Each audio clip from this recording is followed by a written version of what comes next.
베드로 전서가 기록될 당시 대부분의 그리스도인들은 천국이 본국이지만 실제로는 이 세상에서 나그네로 거류민으로 살았습니다. 또 그리스도인들은 믿지 않는 사람들이 오해해서 악행하는 자들이라 하는 비방도 받았습니다. 그런데 이렇게 비방받을 때에 사도 베드로는 그들에게 오해 풀겠다고 변명거리 찾지 말고 오히려 그들이 비난할 때 우리 속을 들여다보면서 내가 아직도 죄된 종력에 붙던 것이 없는지 자신의 정욕을 제어하고 또 더 적극적으로 그들이 감동받을 만큼 선한 행실을 해서 그들이 예수 믿고 구원받고 하나님께 영광 돌리게 하라 하는 말씀이 앞선 말씀이었습니다. 그러니까 선한 행실을 하는 목적이 내가 지옥 안 가고 구원받으려고가 아니라 믿지 않는 영혼들이 구원받게 하려는 그 선교적 열망에서, 그리고 나를 구원하신 거룩하신 하나님이 좋아서 거룩하고 싶은 거룩한 열망에서 선한 행실을 하라고 하셨습니다. 우리 모두에게 이런 거룩한 열망, 선교적 열망 주시기를 주의 이름으로 축복합니다. 그리고 오늘 본문에서는 계속해서 그렇다면 선한 행실 무엇 할 것인가 하는 얘기입니다. 우리는 선한 행실 하면 고아나 과부, 장애인을 돌보고 또 정부가 신경 쓰지 못하는 노동자들의 고통에 귀를 기울여주고 세상이 잘하지 않는 이 특별한 구제와 사회봉사를 많이 하는 것이 선한 행실일 것이다 생각하는데요, 실제로 교회가 그래서 세상 사람들에게 좋은 평판을 받으려는 어떤 목적으로 선한 일을 하려고 하는 경우도 있습니다. 하지만 오늘 사도 베드로는 우리에게 특별한 봉사, 구제 봉사 이런 거 하라고 말씀하지 않고 왕이나 황제에게 또 그들이 파견한 총독이나 고위 관리들에게 그들의 권위에 순종해라. 그래서 너희를 비방하던 어리석은 사람들이 더 이상 무식한 말 못하게 하라, 이렇게 말씀하십니다. 왜 이렇게 말씀하실까요? 기독교가 사랑을 베풀고 어려운 이웃을 돌보고 선한 행실을 해야 될 것이다 싶은데 오히려 착한 행실을 하라는 첫 말씀이 그 말씀이었습니다. 13절 보시죠. 인간의 모든 제도를 주를 위하여 순종하되, 혹은 위에 있는 왕이나 혹은 그가 악행하는 자를 징벌하고 선행하는 자를 보상하려고 왕이 총독이 보낸 왕이나 황제가 보낸 총독에게 순종하라. 그러면서 곧 선행으로, 이 선행은 바로 위에 있는 모든 제도에 순종하는 것, 왕이나 총독에게 순종하는 것이겠죠. 그 선행으로 어리석은 사람들의 무식한 말을 막으라, 이렇게 말씀하십니다. 먼저 이 13절에 인간의 모든 제도를 주를 위하여 순종하되라고 했는데요, 여기에 순종하라, 히포타게테, 이것은 무엇의 권세 아래 자기를 두라, 누구의 권위 아래 자기를 두는 것이 바로 순종인데, 이 순종하라, 순복하라, 권위 아래 두라, 무엇을요? 모든 제도를, 인간의 모든 제도를 누구를 위하여? 주를 위하여 그 권세 아래 두라 그랬어요. 여기서 제도라고 번역한 이것이 조금 이슈가 됩니다. 헬러 단어는 크티시스라는 단어를 썼는데요, 이 크티시스라는 단어가 성경 어디에도 제도로, 인스티튜션, 제도로 번역된 예가 없어요. 크티시스는요, 창조, 피조물 또는 질서 이런 거로 번역할 수 있어요. 누구든지 그리스도 안에 있으면 새로운 피조물이라 할 때 그게 크티시스입니다. 그러니까 크티시스는 인간의 창조나 질서가 아니라, 인간의 창조나 질서가 아니라 창조주이신 하나님의 창조, 하나님의 질서이죠. 그런데 오늘 본문에는 뭐라고 되어 있어요? 인간의 모든 제도를, 원문에 보면 파세, 모든, 안스로피네, 사람의 크티세이, 질서, 이렇게 됐어요. 모든 인간의 질서, 크티세이. 무슨 뜻일까요? 이것은 조금 어역을 한다면 인간들 사이에 함께 동의가 되어서 사용되고 있는 하나님의 질서라고 할 수 있는 겁니다. 다시 말씀드리면 사람들 모두가 인정하고 동의한 모든 하나님의 질서에 우리 그리스도인들은 그 하나님을 생각하면서 순종해야 한다, 이런 뜻입니다. 다른 역본에는 그냥 인간이 세운 모든 제도에 순종하라, 그러니까 인간 질서에 순종하라, 이렇게 오해할 수 있지만 제도라는 단어 자체가 창조의 뜻이 있고 그 주도자는 하나님이시기 때문에 인간들이 동의하여 함께 합의한 제도이지만 하나님의 크티시스, 하나님의 질서라고 할 수 있다는 것이죠. 그러면서 이어서 하신 말씀이 위에 있는 왕 그리고 그 왕이 보낸 총독에게 순종하라 이렇게 명시되어 있으니까 당시 최고의 권세자인 황제나 또 황제가 지방으로 파견한 총독에게 순종하는 것이 맞습니다. 하지만 예를 든 것이 왕과 총독에게 순종하라고 했다고 해서 왕과 총독만이 권세자가 아니고 그만이 모든 질서가 아니죠. 모든 제도가 아니라는 겁니다. 여기서 사람들이 동의한 모든 창조 질서는 왕과 총독뿐만 아니라 부부 관계에서도 또 부모와 자식 관계에서도 종과 주인의 관계, 사회의 모든 질서를 포함한다고 할 수 있습니다. 여기서 인간의 모든 제도를 순종하는데 주를 위하여 모든 제도에 순종하라 이 말은 다르게 생각하면 교회만이 하나님의 통치 영역이 아니라는 겁니다. 세상 권력, 세상 정부도 모두 다 주께서 통치하는 영역이라는 겁니다. 세상에 있는 모든 질서, 그 속에 있는 권위들 다 하나님이 부여한 권위라는 겁니다. 그래서 모든 질서가 하나님의 주권하에 있기에 우리 성도들은 교회에서만 하나님의 말씀을 듣는 것이 아니라 세상의 모든 삶의 영역에서, 회사에서도 학교에서도 내 작은 삶의 영역에서도 가정에서도 하나님의 권위에 순종하는 마음으로 그 기관마다 있는 권세자에게 순종해야 한다는 것이죠. 이 칼빈의 후예였다고 하는 아브라함 카이프, 화란의 수상이었고 또 신문 편집장이었으면서도 또 신학자고 목사였던 분이에요. 이분이 소위 영역주권이란 말을 했어요. 영역주권. 무슨 말입니까? 모든 영역마다 그 속에 교회만이 아닌 사람이 만들어둔 영역마다 하나님이 주권을 행사하고 있다는 겁니다.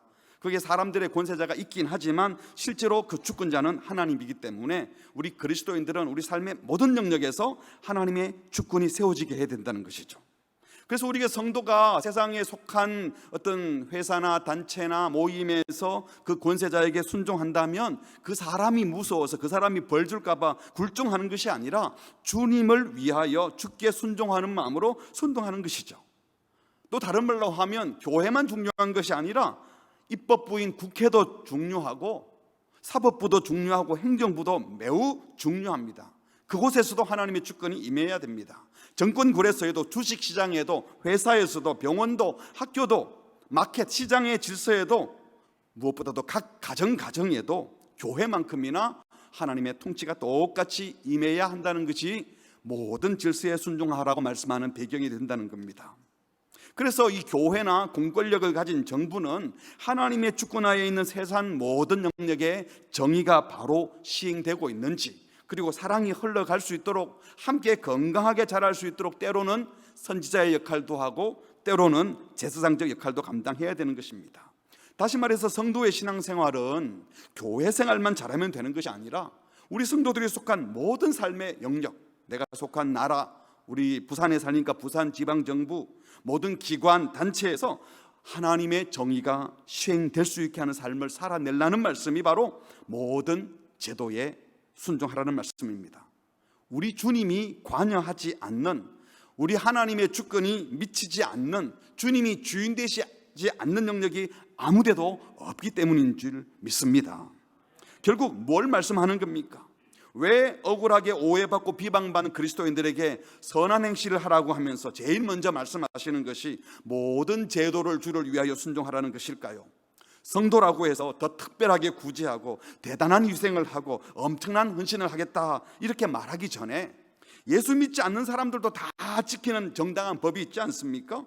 하나님께서 우리 모두에게 일반 은총으로 주신 그 양심에 새겨진 법들, 하나님의 창조 질서를 통해서 우리에게 말씀하신 법들, 십계명에서 말하는 그 도덕법들, 그 공정한 법들, 함께 살아가려고 만드는 이 국가가 제정한 법들이 다 나쁜 게 아니고 대부분은 괜찮은 법들이거든요. 그 법들, 이 공공질서, 거기서부터 제대로 하나님의 사람이 되라는 것입니다. 간혹 제가 만났던 목사님들 가운데서도요, 교회 지도자들 가운데 교회는 세상 법보다 상위법인 하늘법을 지킨다, 천상의 법을 지킨다. 맞는 말입니까? 틀린 말입니까? 맞는 말이죠. 그 말 자체는. 그러니까 천상의 법을 지키니까 땅의 법은 안 지켜도 된다는 말로 함부로 말하면 안 되는 것이죠. 이 땅의 법이 하늘의 법에 속해 있는 것이 있고 사람들이 만든 법이 천상의 법과 안 맞는 법도 있지만 하나님께서 우리의 일반 은총으로 주신 이 땅의 법들이 천상의 법과 상치되지 않고 맞는 법들이 많아요. 그래서 일반 시민들이 함께 평안한 삶을 살도록 만들어둔 나라가 정한 법들이 있잖아요. 또 간단하게는 우리가 뭐 소방법이라든지 건축법이든지 교통법규 이런 거 다 같이 잘 살아가려고 만든 법이 그 천상법이 아니고 땅의 법이니까 안 지켜도 됩니까? 간혹은 나라가 만든 법 자체가 모순이 되어서 헌법에 위반되는 경우가 있어요. 법을 만들 때는 항상 문제가 생기면 그 고통받는 사람이 없도록 법을 만들잖아요, 입법을. 근데 그 사람들 고통 안 받게 하려고 입법을 하나 하고 났더니 나중에 보니까 또 다른 사람이 고통을 당해요. 그래서 또 수정을 또 하고 재판하다 보니까 야, 이 법대로 재판을 하긴 했지만 법대로는 했지만 이 사람들이 억울하겠다. 그래서 또 수정을 하고 그래서 헌법 소원을 하고 그런데 헌법 자체도 틀릴 수도 또 있죠. 그래서 우리 그리스도인들은 분명히 천상의 법을 따르는 자들이 맞습니다. 큰 원칙으로는. 그러나 이 땅의 법을 무시하라는 말씀이 아니지 않습니까? 제가 아는 어떤 분들은 우리는 천상법을 지키니까 이 땅의 법은 안 지킨다, 안 지켜도 된다 이러면서 상식 이하의 일들을 하고 잘못을 저질러 놓고도 우리는 세상 법에 저촉하지 않아 치유의 법권이야 이렇게 말하는 것은 몰상식한 것이고 하나님의 법을 무시하는 행위인 것입니다. 그래서 하나님께서는 지금 일반 은총을 통하여 모든 사람들이 이해하고 받아들이는 상식으로 받아들일 만한 일반인들의 양심으로도 쉽게 수납되는 큰 규범들을 우리에게 심어주셨어요. 그리고 지금 사도 베드로는 그 법부터 지키라는 겁니다. 오늘 사도는 세상에서 고통받고 비판받을 때 대단한 선한 행실을 하겠다고 말하지 말고 사람들이 동의하여 세워서 함께 지키고 있는 모든 질서도 하나님이 주신 줄 알고 기본부터 잘 하라고 말씀하십니다. 여러분들은 어떠세요? 기본을 잘하면 소통이 됩니다. 믿지 않는 사람들이 보고 멋있게 보이고 매력적으로 보이고 귀하게 여겨지는 겁니다. 옆에 사람이 말하면 끝까지 들어주고 그 마음을 읽어주고 대화하고 남의 말을 가로채지 말고 거짓말하지 말고 험담하지 말고 진실된 말을 하고 누가 봐도 아픈 사람 힘든 사람 긍휼히 여길 줄 알고 남을 해치는 일은 하지 않고 공공질서를 깨뜨려서 이웃을 힘들게 하지 말아야 되고 순종해야 할 권세자들에게 순종하고 기본적인 법을 잘 지켜서 기본을 잘 감당해서 세상 사람들이 감히 우리들에게 할 말이 없도록 기본부터 잘 지켜내는 그런 성도들이 되시기를 주의 이름으로 축복합니다. 이건 단순한 윤리의 문제가 아니라 성도들의 삶의 이런 윤리도 결국은 누구를 위하여? 주님을 위하여 하기 때문에 그렇게 해야 되고 그리스도의 사랑의 법으로 그 법을 감당해서 세상과도 소통하면서 복음의 소통자가 되는 우리 모두가 되시기를 주의 이름으로 축복합니다. 그런데 사도는요, 모든 제도를 주를 위하여 순종하라는 예를 들면서 오늘 방금 보신 것처럼 왕과 총독에게 순종하라고 했어요. 그런데 우리가 잘 아는 것처럼 베드로 사도 당시 세계 전역에 흩어져 살던 대부분의 유대인들과 그리스도인들은 이 왕과 총독, 소위 폭군들에게 탄압을 많이 받았습니다. 괜찮은 왕도 있고 괜찮은 총독도 간혹 있었지만 그 사람들이 특별히 그리스도인들에게 아주 지독하게 굴고 힘들게 했어요. 베드로 사도도 그걸 다 알고 있습니다. 그런데 왕과 총독들에게 순종하라.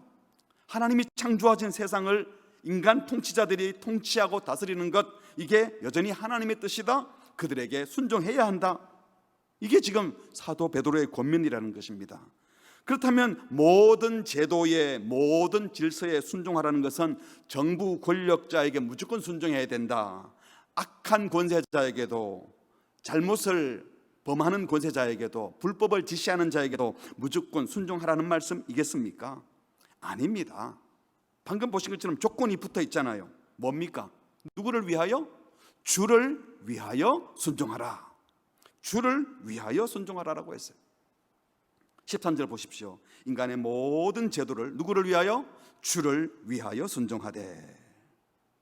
이 원문에 보면 디아톤 큐리온, 우리 한국말로는 주를 위하여라고 번역했지만 대부분 헬라어를 아시는 분들은 디아라는 전치사 다음에 목적어격이 나오면 때문에입니다. 그러니까 주님 때문에 순종하라. 이걸 이제 조금 어역해서 주님을 위하여. 그러니까 주님께 순종하는 자세로 주님 때문에 우리가 우리 앞에 있는 권세자에게 순종해야 한다는 겁니다. 왜냐하면 모든 권위는 인간들이 합의해서 인간에게 준 게 아니고 사실은 그 권위의 진짜 출처는 어디라고요? 하나님이시기 때문입니다. 그래서 그 권위에 순종할 때 그 사람 때문에 그 사람 무서워, 그 사람이 힘이 있어서 나를 좌지우지할 것 같으니까 벌벌 떨면서 하는 것이 아니라 주님을 사랑하고 주님의 권위에 순종하는 마음으로, 왜 그 권위를 정말 주신 분은 하나님이기 때문에 하나님께 순종하는 마음으로 순종해야 한다는 거예요. 우리가 아는 대로 당시 교인들은 황제가 명한 국가 공식 행사, 특별히 우상 숭배가 자행되고 술잔치, 음행, 음란한 행위가 있는 그 행사에 참여하지 않았어요. 그런 일들 때문에 핍박도 많이 받았습니다. 하나님과 우상을 겸하여 섬기지 못한다라고 말했던 바울의 말을 베드로도 하지 않았겠습니까? 황제가 명하고 총독이 명했다 해도 그런 우상 숭배와 함께 벌어지는 음란한 국가 행사에 참여하지 않도록 분명히 지도했을 것입니다. 어쩌면 불순종을 권한 거죠. 그런데 지금 인간들이 합의한 하나님의 모든 질서에 순종하라라고 하시고 황제와 총독에게 순종하라고 하시는 이유가 무엇일까요? 그렇다면 비록 세상 권세자의 허물이 많고 잘못이 있어도 그 권세에 순종하는 것이 가장 성도의 기본 자세라는 것을 말씀합니다. 왜냐하면 하나님에게서 나온 권위니까. 우리의 윤리적 행위, 순종하고 법을 따르는 모든 행위의 기초는 하나님께 순종하기 때문에 주를 위하여 그 권세도 순종해야 된다. 이것이 가장 기본 자세예요. 그런데 13절에서 하나님께서 세속 정부에게 왕이나 총독들에게 권세를 주신 이유를 분명히 말하죠. 이유가 뭡니까? 위에 있는 왕 또는 그가 악행하는 자를 징벌하고 선행하는 자를 포상하기 위하여 보낸 총독에게 하라. 자, 황제가 총독을 보내는 목적이 뭡니까? 악행자 징벌하고 선행자 포상하라고 보냈어요. 그러면 이 총독은 황제가 보낸 목적에 따라 해야 되는데 이 총독이 자기 마음대로 악한 자를 격려하고 선행자를 벌주고 권력자가 자기 유익을 위해서 정의롭지 않게 행동하고 거짓과 속임수와 불법을 일삼거나 그런 일들을 요청한다면 우리 시민들은 그 위에 있는 황제에게 순종하기 위해서 어쩌면 총독에게는 불순종해야 할 수도 있는 것입니다. 마찬가지로 황제는 누구의 권위 아래 있습니까? 하나님의 권위 아래 있어요. 그런데 하나님의 명령에 위반되는 명령을 황제가 한다면 우리는 더 높은 권세자이신 하나님께 순종하기 위하여 불복할 수도 있다는 겁니다. 하나님은 불의한 재판장, 불의한 권세자 싫어하시고 반드시 심판할 겁니다. 그러니까 우리는 불의한 권세자, 불법을 명하는 권세자에게도 무조건 순종하는 것이 아니라 오히려 그 권세자를 보낸 더 높은 권세자의 뜻에 부합할 때만 순종해야 하는 겁니다. 만일 총독이 황제의 뜻에 반하는 요청을 한다면 황제에게 순종하기 위해 총독에게 불순종해야 할 수도 있듯이 황제에게 주어진 권위는 하나님에게서 나왔다는 것을 알기 때문에 하나님께 순종하기 위해서는 하나님의 뜻을 따르지 않는 권세자의 지시에는 순종할 이유가 없다는 것입니다. 그러므로 모든 하나님의 질서에 순복하라, 왕과 총독에게 순종하라고 하신 이 말씀은 권세자가 악을 도모할 때 편들어 줘라, 불의한 재판을 명하거나 인권을 말살하고 불의한 정책을 펼 때도 동자라는 말은 절대로 아닙니다. 성경은 결코 맹목적으로 순종하라가 아니라 주를 위하여 순종하라고 했고 권세를 주신 주님의 뜻에 부합하게 하는 치리자와 통치자들에게 순종하라고 했습니다. 인간 권세자가 그를 보낸 최고의 권세자이신 주님의 뜻에 명백하게 위배되는 불법을 요구하거나 하나님의 말씀과 신앙에 정반대되는 요청을 할 때 정의롭지 못하고 옳지 못한 명령을 한다면 불복하는 것이 주를 위한 순종이 되는 것이고 때로는 거룩한 불순종이 하나님께 온전히 순종하는 겁니다. 쉬운 예를 든다면 일제강점기에 일본 천황이 우리 조선의 총독을 보내가지고 신사참배를 강요하고 천황숭배를 강요할 때 모든 권세는 하나님 주신 겁니다. 그래도 지금 우리나라의 통치자는 총독입니다, 천황입니다 하면서 그게 순종했어야 합니까? 아니잖아요. 그 잘못된 권세자의 지시에 불복하는 것이 주께 순종하는 것이고 거룩한 불순종이 주님께 온전한 순종이었습니다. 그렇다고 해서 여러분 포갑적이고 불법적인 권력이다 판단되면 우리도 폭력적 혁명을 했으라도 그 권력을 몰아내라는 말씀은 또 결코 아닙니다. 이때에도 성도는요 중요합니다. 잔인한 저항자나 폭도가 될 것이 아니라 합법적인 절차를 따르므로 하나님의 권위에 순복하는 자세를 보여줘야 합니다. 신학자 요드라는 분이 말한 대로 힘을 가진 권세자들의 징벌이 두려워서 맹목적으로 순복할 것이 아니라 소위 이런 단어를 했습니다. 혁명적인 순복, Revolutionary Subordination, 혁명적인 순복을 해야 할 때도 있다고 그랬어요. 뭐가 혁명적인 순복입니까? 순복의 혁명이라는 말이 좀 어색해 보이죠. 분별 있는 선별적인 순복을 하라는 겁니다. 눈에 보이는 권세자보다 그 권세를 주신 하나님을 신뢰하고 경외하기 때문에 하나님께 순복하기 위하여 사람의 말에 선택적 순종을 하고 분별을 하는 겁니다. 그래서 우리가 불복을 하는 중에도 거만한 불복자로 보이지 않고 여전히 겸손한 자태를 띱니다. 왜? 하나님의 권위 아래에 있고 그 권세자가 비록 부족하지만 하나님의 권세 아래에 있는 사람이라고 생각하기 때문에. 그래서 그 통치권자나 공권력을 가진 자를 두려워 벌벌 떨지는 않아요. 그렇다고 무시하지도 않습니다. 그리고 존중합니다. 그런데 실제로는 왕과 그 권세자를 세운 하나님께 온전히 순종한다는 사실을 그 사람에게 보여주는 거예요. 거만하지도 않고 함부로 하지도 않는 것 같은데, 나를 무시하는 것 같지도 않은데 내 말을 안 듣고 있는데 누군가의 권위 아래 있는 것이 보여야 한다는 겁니다. 이것이 바로 혁명적인 순복입니다.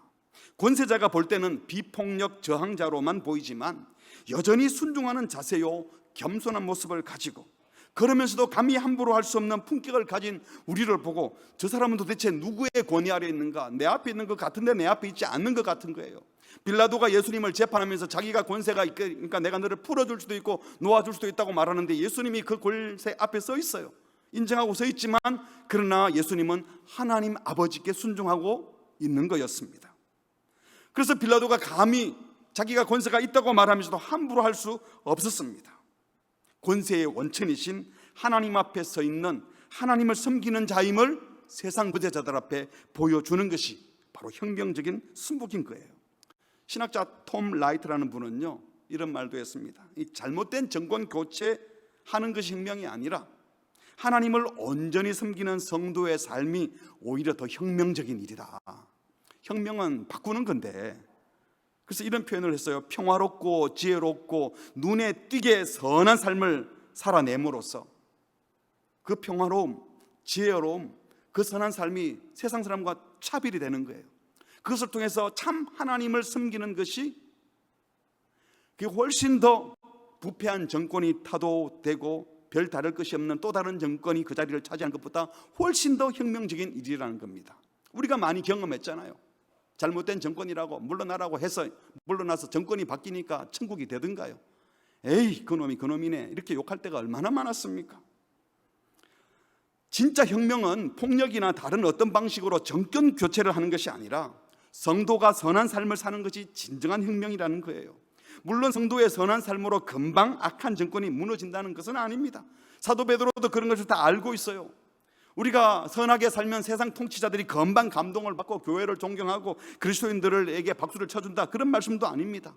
당연히 많은 고난과 아픔이 있을 거예요. 뒷부분에 보면 고난에 대한 얘기를 계속합니다. 어렵고 힘든 일이고 지난한 길이지만 그래도 이 길을 가는 것이 진짜 혁명적인 일이고 진짜 이곳에 하나님의 통치가 임하게 하는 방식이라는 것입니다. 우리는 궁극적으로 인간 권력자에게, 권세자에게 순종하는 것이 아니라 이 권세의 원천이신 하나님께 순종하는 자들이기 때문에 세상 방식의 혁명이 아닌 말씀에 온전히 순전히 따르는 혁명적인 삶을 살아내어야 하는 줄 믿습니다. 우리의 삶이 세상과 차별되는 거룩한 삶이 되셔서 세상 권세자가 감히 우리를 어떻게 할 수 없는 그런 은혜를 주시기를 바랍니다. 그런데 당시 그리스도인들은요, 황제 숭배를 비롯하여 거짓되고 음란한 행위들을 멀리 하려다가 세상 사람들의 눈에는 황제의 지시에 불응하는 사람들이고 자기 종교 집단의 일로 인해 세상에 불편을 끼치는 존재들, 때로는 성찬식에 참여한다고 식인종이라는 소리도 듣고 연병이라는 말도 들었어요. 3,000명, 5,000명이 한꺼번에 예수 믿는 걸 보고 저 연병이다 막 퍼져간다고, 또는 폭도들이라는 말도 들었습니다. 그런데 왜 우리 그리스도인들이 이 세상의 질서를 따라야 하고 우리를 비난하는 사람들 가운데서 그 권세자들에게 순종해야 한다는 겁니까? 궁극적 이유가 무엇이라고 합니까? 교회가 정치 권력 아래 있기 때문입니까? 그렇다고 교회가 정치 권력 위에 있다는 말도 국가 권력 위에 있다는 뜻도 아닙니다. 중요한 것은 모두 다 하나님의 권세 하에 있습니다. 그런데 하늘 시민권을 가진 우리가 이 세상 질서 안에 권세자들에게 순종해야 될 가장 중요한 이유는 15절을 보세요. 곧 선행으로 어리석은 사람들의 무식한 말을 막으시는 것이라. 성도를 비난하는 사람들의 그 무식한 말을 막기 위하여 세상 권세자에게 순종해야 한다, 이렇게 말씀하세요. 여기서 선행으로, 선한 행실로 할 때 선행이 뭡니까? 문맥상 모든 제도에 순복하는 것, 권세자에게 순복하는 것이 선한 행실이에요. 그리고 어리석은 사람들의 무식한 말이란 그리스도인들을 비난하고 욕하고 악행한다는 사람들, 말도 안 되는 오해를 하는 그것이 바로 어리석은 사람들이고, 그들의 말이 무식한 말인데 그들이 하는 말이 틀렸음을, 합리적이지도 않고 지혜롭지 않은 말임을 증명하기 위하여, 그 잘못된 말을 틀어막기 위하여 뭘 하라고요? 논쟁하라 그러지 않고 선한 행실, 즉 모든 권세에 순복하는 자라가 되라고 말씀하십니다. 그렇다면 말도 안 되는 무식한 말을 막아야 되는 이유는 또 뭡니까? 왜 그 말을 도대체 막아야 되죠? 교회 부흥의 걸림돌이 되기 때문입니까? 전도가 막히기 때문입니까? 아니면 성도들의 자존심이 상하기 때문입니까? 왜 말도 안 되는 욕을 해야 하고 화가 나서 그렇습니까? 그게 아닙니다. 문제는 하나님의 영광이 가려지기 때문입니다. 하나님의 영광이 선포되도록, 그것도 우리를 비방하던 그들이 회개하고 돌아와 하나님께 영광을 돌리도록, 그들이 하나님께 영광을 돌리도록 하기 위하여 무식하고 어리석은 자들의 입을 틀어 막아야 한다는 겁니다. 그런데 그 방법이 바로 선한 행실, 모든 권위에 순복하는 자가 되라는 것입니다. 사랑하는 성도 여러분, 우리를 비난한 자들의 입을 막을 방법인 선한 행실은 거대한 예배당 건물을 지어내는 것이 아닙니다. 특별한 구제 사회봉사 사업 많이 하는 것도 아닙니다. 수만 명이 광장에 모여 대형 집회를 하면서 기독교의 세력은 이렇게 강하다 하고 세상에 보여주는 것도 선행이 아닙니다. 그 선행은 오늘 말씀에서 보여준 것처럼 파세 안스로페 크티세이, 모든 인간의 제도, 세상의 모든 제도, 사람들에 의하여 합의된 세상의 질서, 창조 질서, 양심을 가진 사람이라면 믿지 않는 자들도 다 같이 동의하는 상식적인 법 질서에 성도들이 확실하게 순종하는 것이 바로 선한 행실입니다.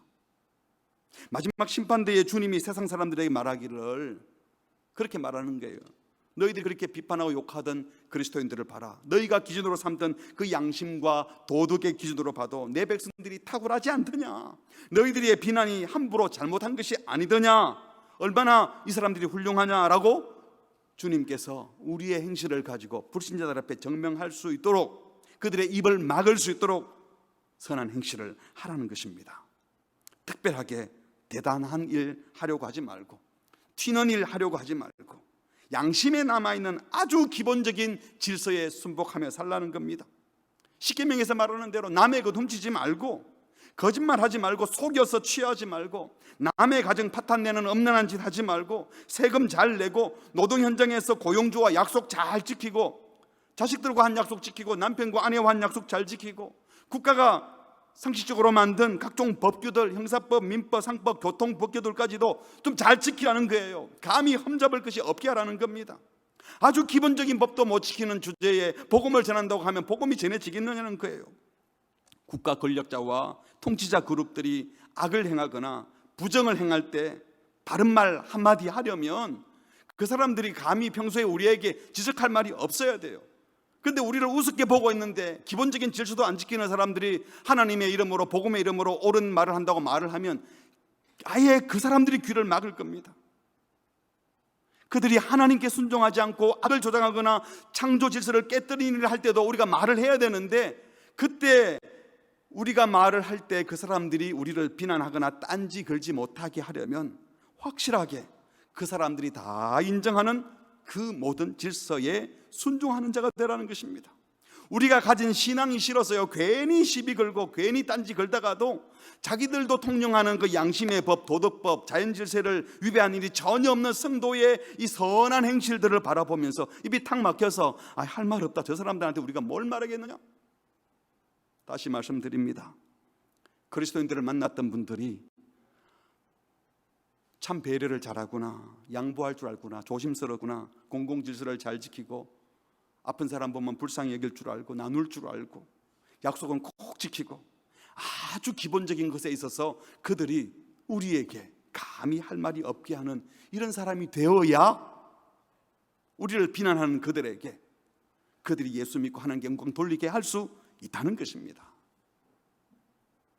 단순히 윤리의 문제가 아니라 거룩한 복음의 영광을 위하여, 하나님의 영광을 위하여, 믿지 않는 영혼 구원을 위하여 우리는 그렇게 해야 되고 그것이 하나님의 권위에 순종하는 것인 줄 믿습니다. 바벨론 제국의 포로로 잡혀갔던 다니엘이 바로 그랬잖아요. 바벨론 제국 때 포로로 잡혀갔는데 나라가 페르시아 제국으로 넘어갔습니다. 그런데 다리오 왕은요, 페르시아 제국의 황제가 되고 난 연후에도 바벨론 제국에 있던 다니엘의 그 탁월함과 성실함을 보고 그 제국 전체를 통치하는 총리 3명을 세우는데 그 중에 한 명으로 발탁을 했습니다. 포로로 잡혀온 유대인 포로가 승승장구하는 것을 보고 기분 나빴던 본토 총리들과 다른 여러 총독들이 시기를 해가지고 다니엘을 고소할 거리를 찾아보려고 했습니다. 근데 성경에 보니까 이렇게 기록되어 있어요. 쉬운 성경으로 보니까요, 그러자 다른 총리와 총독들이 다니엘을 고소해 보려고 그의 잘못을 찾으려고 했지만 그가 충성스럽게 신실하게 나라 일을 너무 잘 맡아 처리했기 때문에 아무런 잘못이나 흠을 찾을 수가 없었다. 그러자 그 사람들이 말하기를 다니엘은 하나님의 율법에 관한 것이 아니면 흠을 찾을 방법이 없겠소. 그러니까 다니엘이 믿는 하나님을 섬기는 그의 신앙과 종교와 관계된 것 말고는 흠잡을 게 아무것도 없다는 거예요, 그들이 가진 법으로는. 그래서 다니엘을 가만히 보니까 습관이 있어요. 매일 3번씩 기도하는 겁니다. 예루살렘을 향하여 창을 열고 그쪽을 향하여 기도하는 모습을 보고 자기들이 박수를 치면서 법을 하나 만들어가지고 왕께 갑니다. 왕이시여, 이렇게 이 페르시아 제국의 황제께서 권세를 이제 더 제대로 활용하셔야 되는데 그러려면 앞으로 30일간 날을 정해서 왕 외에는 아무에게도 대를 하지 못하게 하십시다. 이런 걸 통해서 왕에게 순종하는지 안 하는지 확인할 수도 있으니까요. 들어보니까 그럴싸해요. 많이도 아니고 딱 30일만 그렇게 하자. 그렇게 해라 해서 도장을 꽝 찍어서 앞으로 30일간은 페르시아 제국의 황제인 다리오 왕 외에는 그 누구에게도 기도하지 말고 청하지도 말고 절하지도 말아라 하고 조서를 딱 내렸습니다. 그런데 성경에 보니까 이렇게 되어 있습니다. 6장 10절 다니엘서, 우리 같이 한번 읽어볼까요? 시작. 다니엘은 왕이 새 법에 도장을 찍은 것을 알고도 자기 집 다락방으로 올라가 늘 하던 것처럼 하루에 3번씩 무릎을 꿇고 하나님께 기도하며 감사를 드렸습니다. 다리오 왕은 다니엘이 자기에게 충성하는 줄 알았어요. 맞아요, 충성했어요. 그 페르시아 제국의 법으로 비난할 것이 하나도 없는 그런 사람이었으니까요. 그런데 그는 사실은 누구를 섬기고 있었습니까? 하나님을 섬기고 있었고, 누구의 권위 아래 있었습니까? 하나님의 권위 아래 있었어요. 근데 감히 하나님의 권위에 저항하는 말도 안 되는 법을 보고도 나는 하나님의 권위 아래 있기 때문에 하나님께 기도하는 것을 멈출 수 없다 하고 다 알면서도 똑같이 하나님께 기도했고, 그 일 때문에 고발을 당했고, 다리오 왕은 어쩔 수 없이 속이 상하지만 약속대로 사자굴 속에 다니엘을 집어넣었어요. 그러나 하나님께서 사자의 입을 틀어막아서 다니엘을 살려주시니까 나중에 이 황제는 오히려 다니엘을 고소했던 자들을 다 굴속으로 집어넣어버리는 하나님의 공의가 시행되는 놀라운 역사가 있었습니다. 어리석은 자들의 무식한 말을 막는 것은, 세상 사람들이 복음을 듣고 구원받게 되는 것은, 여러분, 교회 안에서 우리가 사용하는 방언을 많이 하고 예언을 하고 믿음, 성령 충만, 은혜 충만, 구원교리, 대속교리, 이거 아무리 말을 해도 그 사람들은 아예 귀를 막고 듣지 않을 겁니다. 오히려 그들에게 복음을 전하기 위해서는 그들에게 남아있는 양심, 창조 질서에 따른 도덕법, 선한 행실, 권세의 권위에 순종하는 것이 중요하다는 것입니다. 이 선한 행실, 누구의 권위 아래에 있는가를 보여주는 것이야말로 그것이 선교의 통로가 되고 불신자들과 소통하는 통로가 되고 구원의 통로가 되는 줄 믿습니다. 말씀을 맺겠습니다. 첫 번째로, 모든 권세는 주께서 주신 것입니다. 그래서 세상의 모든 질서, 모든 권세자, 권위자, 남편에게, 선생님에게, 정권에 있는 지도자들에게 우리는 그 권위를 존중해주고 순종해야 합니다. 그래서 두 번째로 우리는 주님께 순종하기 위하여, 권세를 주신 주님께 순종하기 위하여 때로는 눈에 보이는 권세자의 말에는 불복해야 할 때도 있습니다.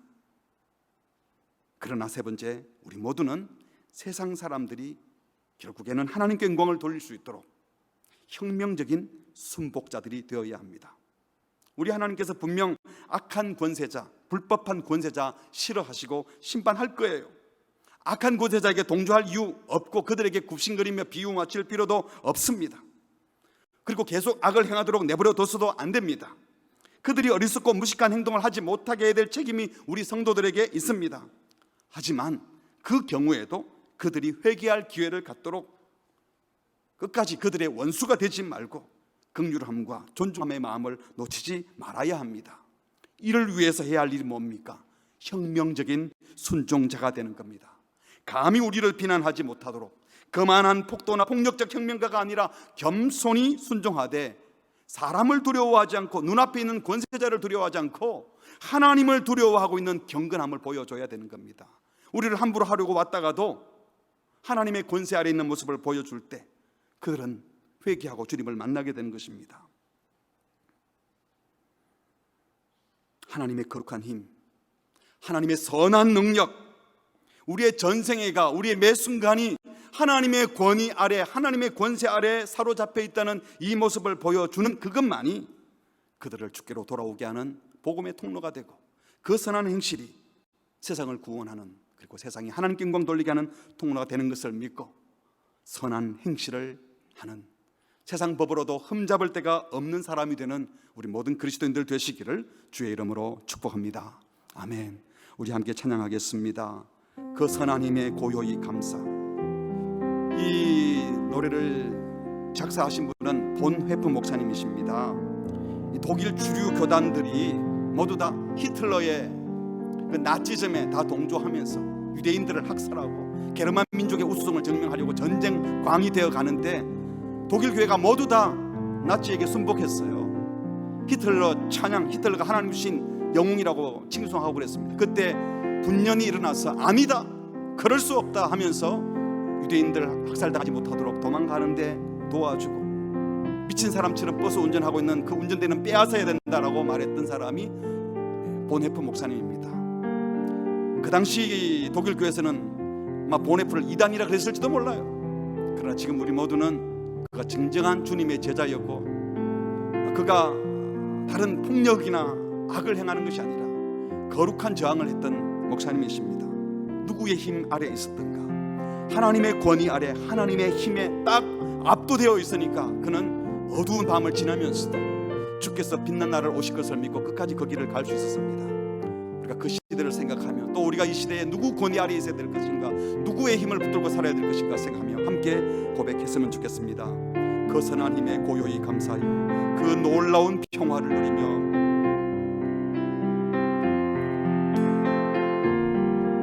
그 선한 힘에 고요히 감사하여 그 놀라운 평화를 누리며 나 그대들과 함께 걸어가네. 나 그대들과 한 해를 여네. 지나간 허물 어둠의 날들이 무겁게 내 영혼 짓눌러도 오 주여 우리를 외면치 마시고 약속의 구원을 이루소서. 그 선한 하나님의 힘이, 그 선한 힘이 우릴 감싸시니 믿음으로 일어나길 기대하네. 주 언제나 우리와 함께 계셔.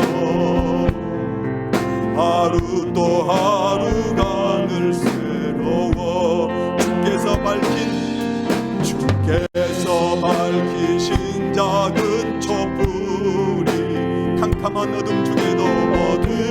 헤치고 타오르네. 그 빛에 우리 모두 하나 되어 온누리에 비추게 하소서. 그 선하님이 우릴 감싸시니 믿음으로 일어나릴 기대하네. 주 언제나 우리와 함께 계셔. 하루 또 하루가 늘 새로워. 이 고요함이 깊이 번져갈 때 저 가슴 벅찬 노래 들리네. 다시 하나가 되게 이끄소서. 당신의 빛이 빛나는. 다시 한번 이 고요함이 깊이 번져갈 때 저 가슴 벅찬 노래 들리네. 다시 하나가 되게 이끄소서. 당신의 빛이 빛나느니라. 그 선하님이 우릴 감싸시니 믿음으로 일어나릴 기대하네. 주 언제나 우리와 함께 계셔. 하루 또 하루가 늘 그 선하님이 우릴 감싸시니 믿음으로 일어나릴 기대하네. 주 언제나 우리와 함께 계셔. 하루 또 하루가 늘 새로워. 같이 기도하겠습니다. 여러분, 누구의 권위 아래 계십니까? 누구를 두려워하고 무엇을 무서워해서 누구 눈치 보며 살고 있습니까? 하나님은 모든 제도에 모든 권위에 순종하라고 하셨습니다. 왜냐하면 그 앞에 있는 사람이 무섭고 두려워서가 아니라 하나님의 권위를 두려워하기 때문에. 다니엘을 생각해 보십시오. 조서의 도장이 찍힌 것을 알고도 그는 지금까지 하나님을 섬겼지 다리오 왕 앞에서 그 앞에 자기 체면 차리거나 자기 자리 지키려고 했던 것이 아니라 하나님을 무서워하며 살았기 때문에 그런 일이 벌어져도 여전히 하나님께 기도했습니다. 보네폰 목사님, 고요함이 깊이 번져가지만 하나님의 힘에 압도되어 살고 있었기 때문에 가슴 벅찬 노래가 들려왔습니다. 그래서 반드시 하나님의 나라가 이루어질 것을 믿고 그 길을 갔었던 겁니다. 오늘 우리는 너무 쉽게 내 눈앞에 보이는 힘에 굴복하고 나를 좌지우지할 것 같은 사람 앞에 이 말했다 저 말했다 하고 하나님의 힘 아래에 있지 않았기 때문에 우리의 행동이 이럴 때는 이렇게 저럴 때는 저렇게 하지 않았습니까? 시간 기도할 때 하나님, 우리는 하나님의 권위 아래에 있음을 믿습니다. 모든 삶의 질서질서마다 하나님의 권세를 바라보고 하나님께 순종하기 때문에 정말 부족한 자라도 우리가 존중히 여겨주고, 그러나 하나님께 순종하기 때문에 그를 불쌍히 여기며 끝까지 하나님의 말씀에 순종하는 자가 되게 해주십시오. 사람을 두려워하지 않고 감히 우리를 함부로 할 수 없도록 우리가 하나님의 권위 아래에 있음을 세상의 권세자가 알 수 있도록 하나님의 권위를 드러내고 하나님을 선포하는 자가 되게 하여 주시옵소서. 선한 행실의 사람이 되게 하여 주시옵소서. 다 함께 합심으로 기도하시겠습니다.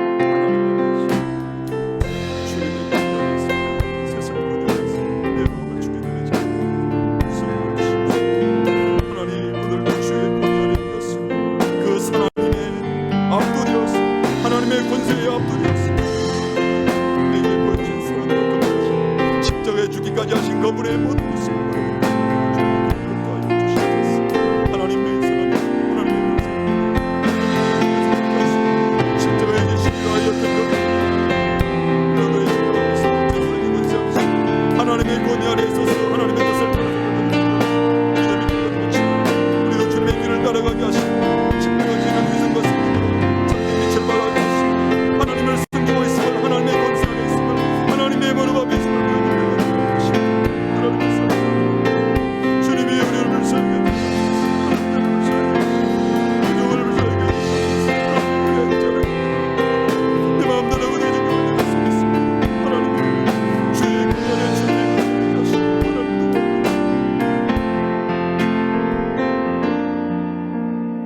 하나님 아버지, 오늘도 우리에게 말씀해 주셔서 감사합니다.